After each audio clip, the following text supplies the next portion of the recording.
तृतीयोऽध्यायः। हरिः ॐ आशुः शिशानो वृषभो न भीमो गणागणः क्षोभणशरखणीनां संक्रन्दनो निमिष एकवीरः शतको सेना अजयसा कमेन्द्रः संक्रन्दनेन निमिषेण जिष्णुना युत्कारेण दुःशवनेन धृष्णुना तदेन्द्रेण जयत तत्सहर्वाञ्जुदो नर इको हस्तेन कृष्णा स इको हस्तैः सनिखङ्गिभिर्वशी षड्गुं सृष्टा स युध इन्द्रो गणेन सद्गो सृष्टादित्सोमपाबाहु शर्युग्रधन्वा प्रतिहिताभिरस्ता बृहस्पते परिदीया रथेन रक्षोहामित्रान् अपबाधमानः प्रभञ्जन्सेनाः प्रमृणो जुधा जयन्नस्माकमेद्यवितारथानाम् बलविघ्नायस्थवीरः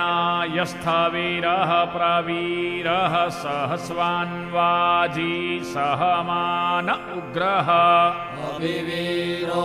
अभिसतवासहो जैत्रवेन्द्ररथमातिष्ठ गोवित गोत्रवेदङ्गो वेदन् वज्रबाहुञ्जयन्तमज्मा प्रमाणन्तमोजसा इमग्गो सजाता अनुवीरयद्वमेन्द्रगो सखायो अनुसगोरभद्वम् अभिगोत्राणि सहसा गाहमानोदयो वीरः शतमन्युरिन्द्रः दुश्चवनः प्रतनाखाडयुध्योऽस्माकग्गो सेना अवतु प्रयुत्सो इन्द्र आसन्नेता बृहस्पतिर्दक्षिणा यज्ञः पुर एतु सोमः देवसेनानामभिभञ्जतीनां जयन्तीनां मरुतो जन्तग्रह्म इन्द्रस्य वृष्णो वरुणस्य राज्ञ आदित्यानां मरुताद्गुषर्ध उग्रम् महामनसां भुवनस्य वानां गोखो देवानां जयतामुदस्तात् उद्धरेखाया मघवन्ना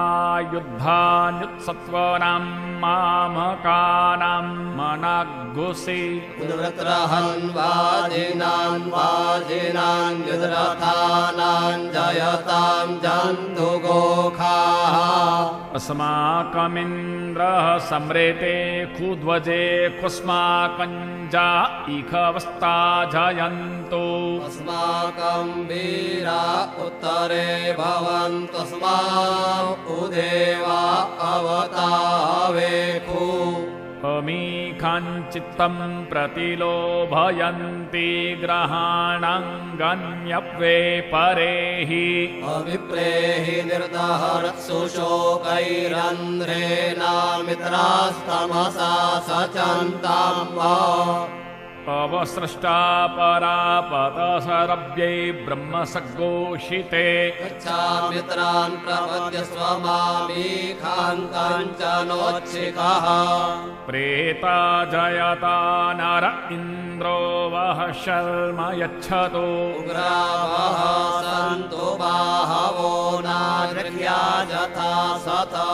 असौ यासेना मरुतः परेखम् अभ्यैति न ओजसा स्पर्धमाना ताङ्गूहत तमसा पौरते न जधामि अन्यो अन्यन्न जानन् यत्र बाणाः सम्पतन्ति कुमारा विशिखा इव कन्न इन्द्रो बृहस्पतिरदितिः शर्म यच्छतु विश्वाः शर्म यच्छतु मर्माणि ते वर्मणाच्छादयामि सोमस्त्वा राजामृतेनानुवस्ताम् पुरोर्वरीयो वरुणस्ते क्रीडोतु जयन्तन्त्वानुदेवा मदन्तु ॐ तत्सत्